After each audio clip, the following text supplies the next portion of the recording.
Lombardini pour Iliad Free. Merci Madame la Présidente. Très brièvement sur le mobile, France Mobile, c'est une bonne chose, la plateforme, et on voit qu'on arrive à progresser, mais ça restera néanmoins, je pense, insuffisant par rapport à vos attentes. Et là-dessus, quitte à être dissident par rapport à mes concurrents, nous pensons, nous, que la mutualisation est la seule solution.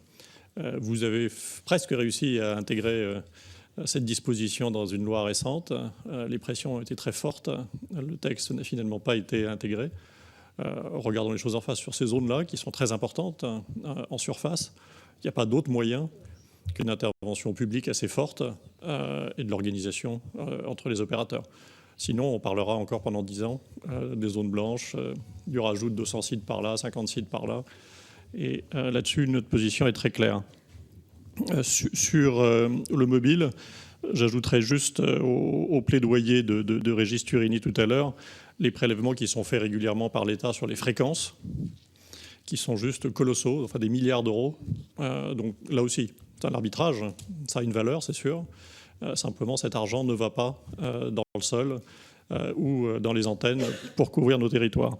Sur le fixe, je redis ce que je disais tout à l'heure, le FTTH, c'est comme, les comparaisons sont toujours incertaines, mais comme des lignes de TGV. On a choisi le très haut de gamme, c'est extrêmement lourd à déployer, complexe. Je ne suis pas sûr que ce soit qu'une question d'argent, enfin on le voit aujourd'hui. Si on ne va pas plus vite à raccorder des abonnés, c'est aussi parce qu'on n'a pas la main-d'œuvre formée pour raccorder, parce qu'on a aussi des abonnés qui ne sont pas toujours prêts à prendre un rendez-vous pour la pose d'une prise. Et donc, vouloir faire le FTTH en une période extrêmement courte, c'est juste quelque chose qui n'est pas possible. Et je crois d'ailleurs que plusieurs des RIP, qui sont aujourd'hui d'ores et déjà signés, prévoient des déploiements qui vont jusqu'en 2030, alors que ça ne concerne que quelques centaines de milliers de lignes. Donc ne nous demandez pas de faire des choses qui sont physiquement, techniquement infaisables. Enfin, sur une question de Mme Erel concernant la transparence des déploiements, recommandation de la Cour des comptes, je pense effectivement que c'est une bonne chose, que chacun puisse savoir à quel rythme les choses sont prévues. Je ne pense pas qu'il y ait de problème majeur pour aller dans cette direction. Et enfin, la question concernant l'outre-mer de monsieur, je suis désolé, je n'ai pas retenu votre nom. Nous avons, nous donc, Free, d'une part, fait un investissement sur la Réunion et Mayotte.